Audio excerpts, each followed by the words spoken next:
Hi, my name is Alyssa Body. I'm a licensed clinical mental health counselor and ordained minister. I'm so pleased to be talking to you today about changing relationships and dementia. As a counselor that's worked with countless individuals who have had dementia or a neurocognitive disorder and their families and their care partners, this is a topic that's very close to my heart. And I'm hoping today you'll walk away with something that helps you look at your relationships in a new way and the different kinds of resources and supports that are out there to help you navigate these changes. Let me tell you what we're going to talk about today. There's all different kinds of relationships that we have in our lives.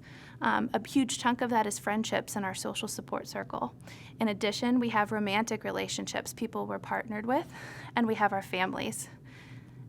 And what we're going to do today is talk about each of the individual changes that can happen in the context of those relationships and what different strategies that you can use to cope and support if someone that you know and love has a neurocognitive disorder.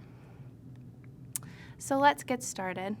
It's not uncommon for care partners to tell me that their relationships with their friends have changed as a result of their loved one having a neurocognitive disorder. There is a lot of different reasons for this. I think what I see the most is that there's a general lack of understanding about dementia and about what dementia is. There's still a lot of myths out there that everybody that ages is going to suffer from a neurocognitive disorder or have dementia symptoms.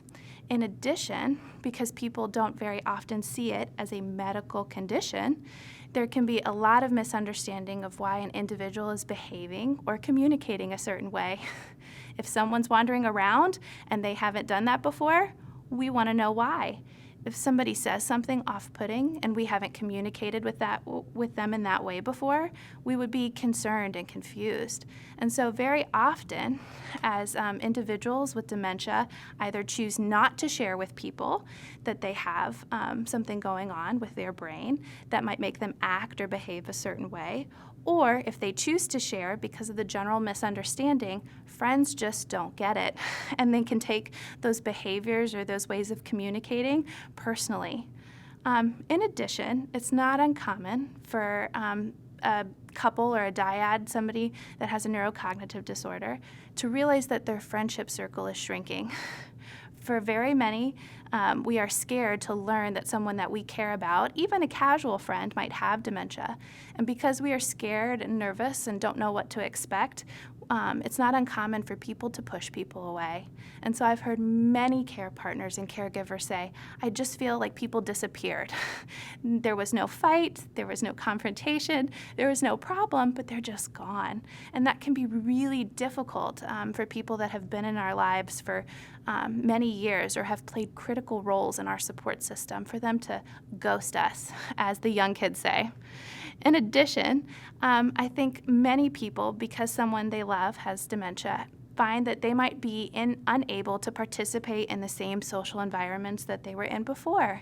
Many people go to church or have faith communities, and maybe their loved one's dementia diagnosis means that they can't go as frequently or at all because of concerns about behavior and communication.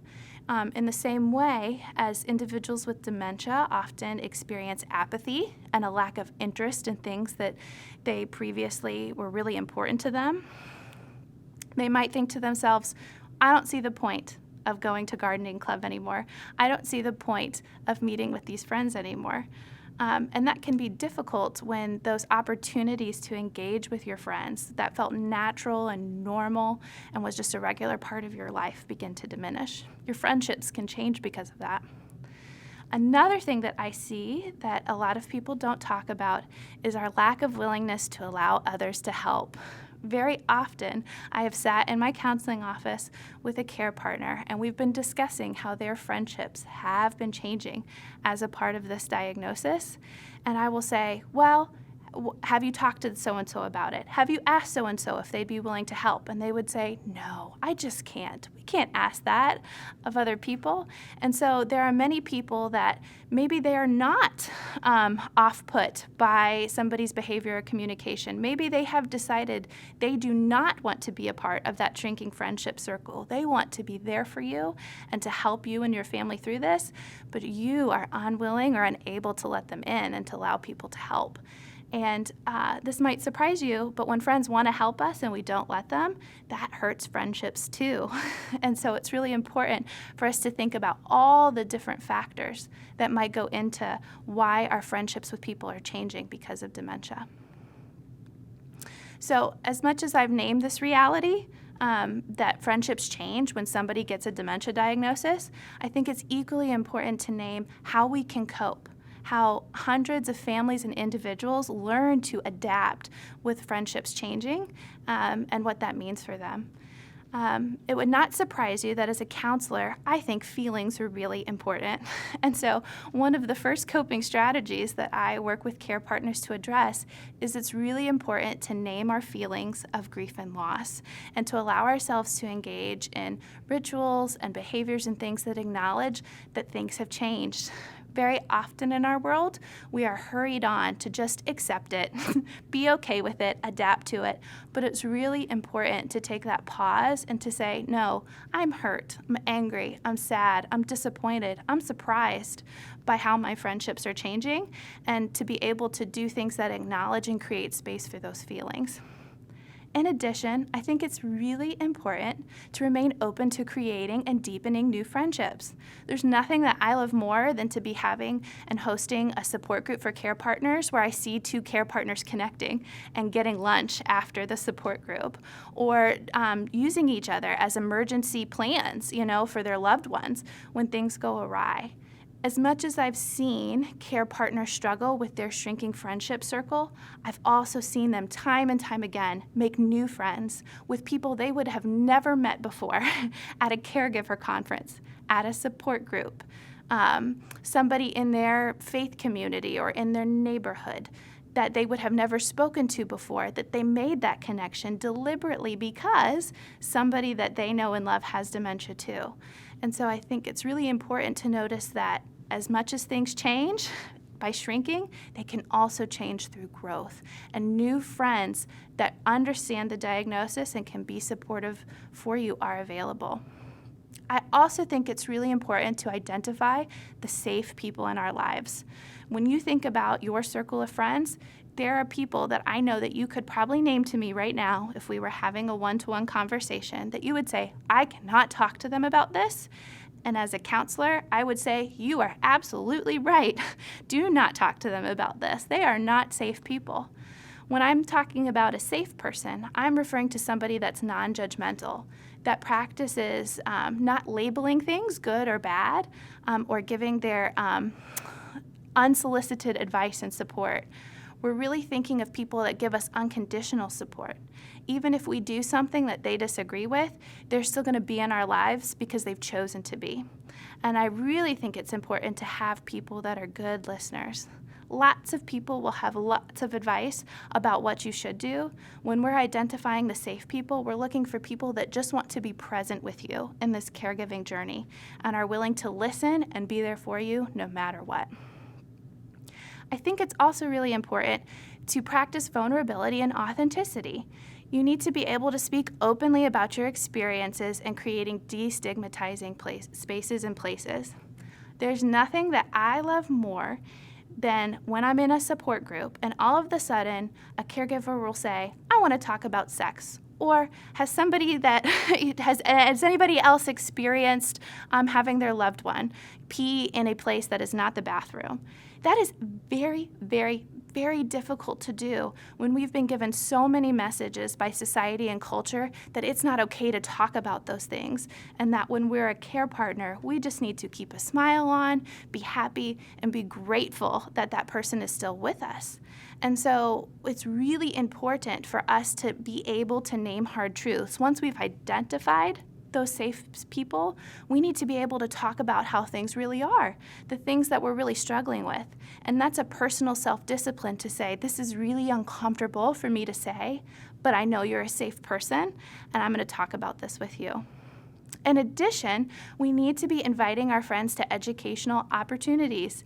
Every chapter of the Alzheimer's Association has an unlimited number of educational programs that are out there to destigmatize dementia, to help friends understand what the changes are that are happening in someone's brain and why somebody is acting the way they are.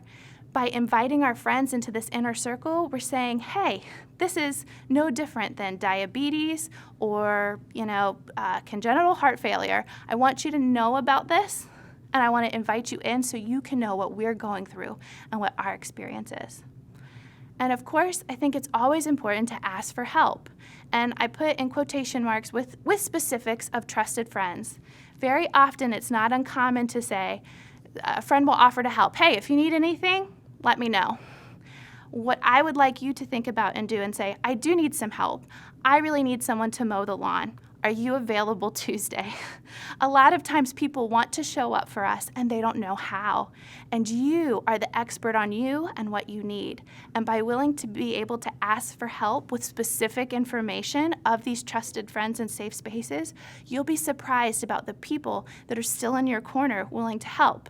Or they'll say, I can't mow the lawn, but I can make food. Do you need me to cook dinner for you? This type of timely and very specific request helps us get our needs met by being explicit and direct with those trusted friends. Let's talk about changing romance. So many people are caregiving for somebody that they've been in a romantic relationship with.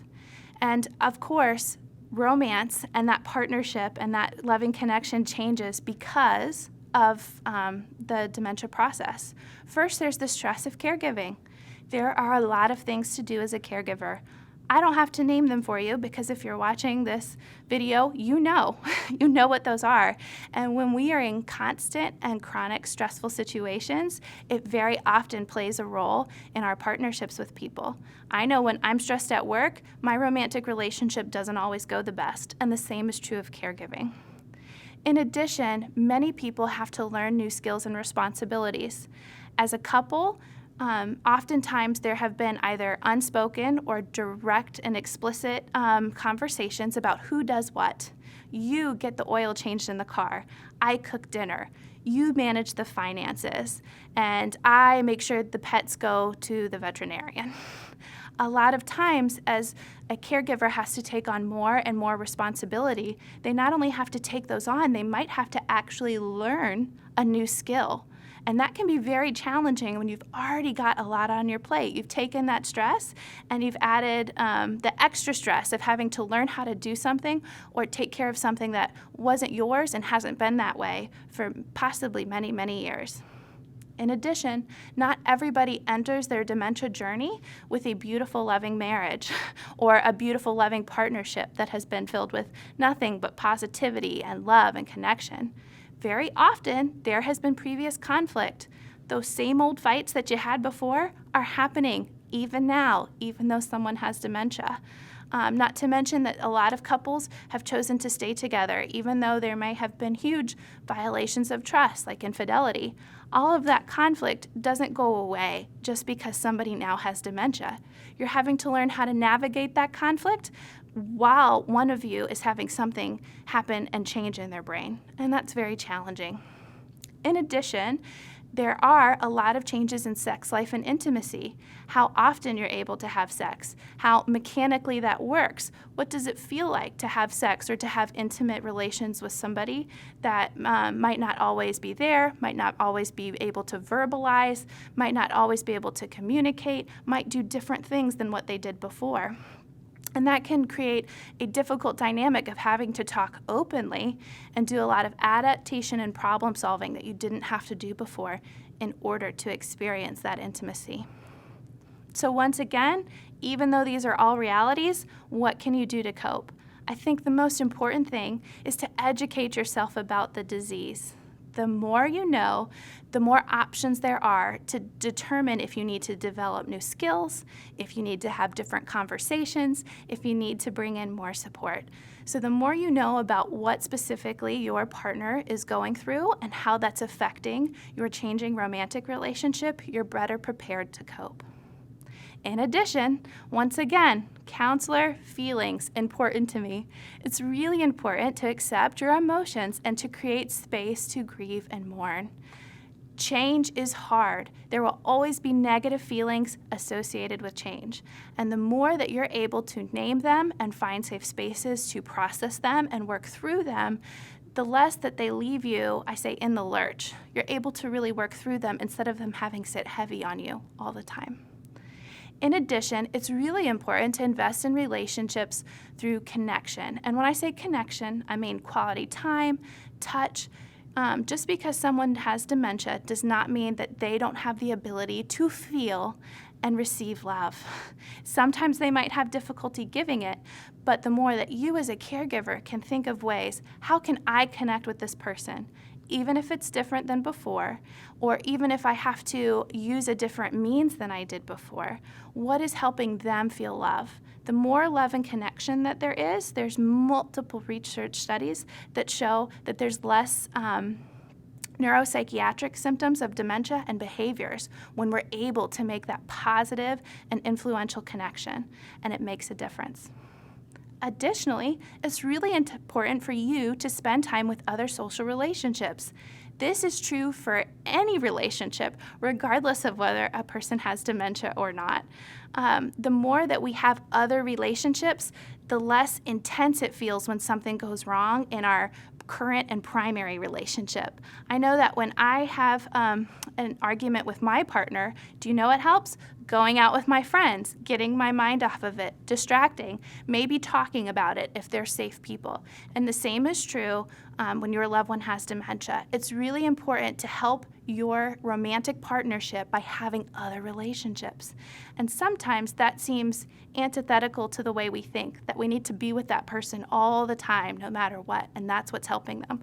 When really what's helping them is us nurturing other relationships so that we can be present and fully connected with them. In addition, it's important to connect with others in a similar situation, such as a support group, which I've noted before. Having connections helps make you stronger and more present for your current relationship. For sure, family relationships change as a result of somebody that you love having dementia. First, there's the idea of having to share responsibilities among family members. Families decide in all different ways how they're going to share a responsibility. Sometimes it's only one person, sometimes it's 6 people. And it can be really challenging to say, I'm willing to do this, I'm not willing to do this. Or to have maybe one family member very close by and other families far away. How do we share responsibilities when families are separated and have different resources in terms of time, money, and energy to devote to caring for this person? In addition, it's not uncommon as a counselor to see where there's at least one family member that's in denial. They either completely reject that the person that you're talking about has dementia or that something's wrong, or maybe they admit that they do have something going on, but it's not really that bad. And that can create a challenging dynamic to say, wait a minute, what's really going on here? And we have to be able to have conversations about what's really going on here in order to identify where we need more support. In addition, there's this concept of role reversal. Very often, we are used to parents give orders to children and children obey. And it's not uncommon if you're caring for a parent with dementia that all of a sudden you find yourself having to take on more authority and more decision making than you feel comfortable with, and that even the person you're caring for feels comfortable with. That role reversal, where one person has more power than the other person, or at least it feels that way, can be very challenging to navigate. And once again, just like we talked about with romantic relationships, not every family enters a dementia journey all happy and wonderful and sun and roses. A lot of times, many families have conflict. One sibling isn't speaking to the other sibling. Mom and so have had a problem for this many years.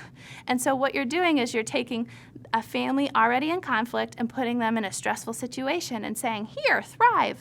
And then it's like, oh, we are not thriving. That's really difficult and challenging. So let's talk about how changing families can cope and cope well. Once again, I think it's important to effectively use individual strengths and resources. The more that we can move to open and honest conversation about, hey, you live in Florida, you live in California, what are you able to offer to mom or dad's care? Or what are you able to offer to so-and-so's care? And what do you do really well? already that you could be. Maybe you have always been a good financial planner. You would be the perfect person to help so-and-so with this challenge, of managing their finances now. We don't want to take people that are already struggling at doing something and put them in that situation in charge of another person, right? So the more we're able to all say, hey, this is what I bring to the table. These are the ways I can contribute to the family. How can this be of help to so-and-so? We begin that conversation of how our family can make these changes and navigate them in a way that helps us all be well.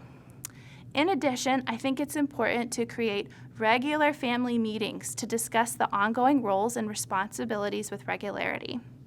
Very often, a family member will sign up for something. Hey, I can drive mom and dad to their appointments. That's not a problem.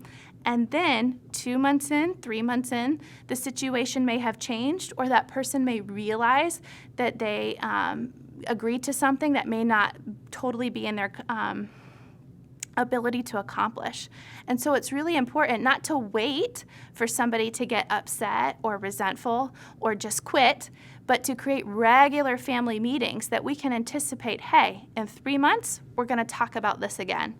In 6 months, we're all going to sit down again and discuss how it's going. And therefore, there's no pressure for one person to have to initiate a conversation or have to start a difficult conversation. There's this beautiful fluidity and adaptability that happens with regular family meetings.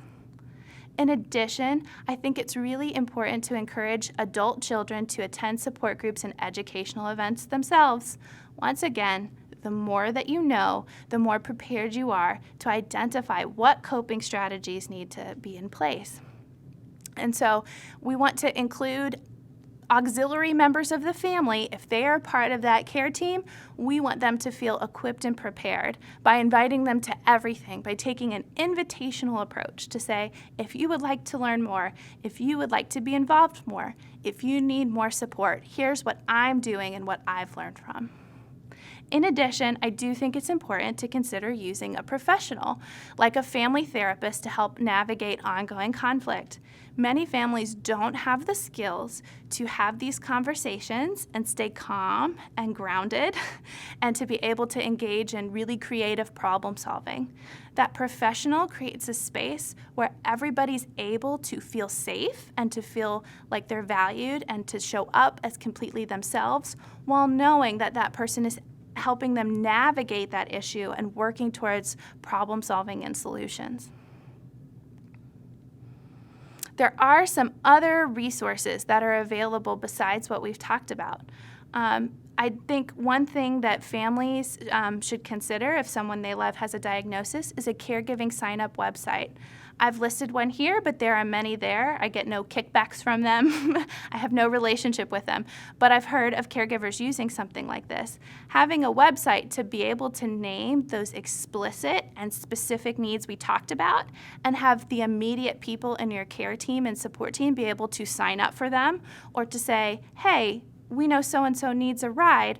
What can we do about it? To be able to look at something and say, hey, it's already taken care of. In addition, there are lots of different books that are available that can help give you some ideas of how to create connection with that person with dementia and help others create that connection. 2 are listed here. Once again, these are just good resources that I've encountered into helping people think through how to connect with someone that has dementia to help that connection maintain all different kinds of changes. And finally, my favorite is lots of different podcasts are available. Podcasts are great in that they can last from 2 minutes to 30 minutes, maybe an hour at most, and you can listen to them while on the go. So if you're saying to yourself, I can't read a book right now, but I still need to listen to something, there are definitely lots of resources out there for you to hear how other people are navigating their changes in relationships, to hear the strategies they're using, and to know that you are not alone, and that in spite of change, there is still hope and connection at the end of your dementia journey. Thank you so much for participating in this class. If you need to reach me, my email address is my name, Alyssa, ALYSSA, @newday, NEWDAYHP.com. Please email me and contact me with any questions, concerns, comments, or feedback. Thank you so much.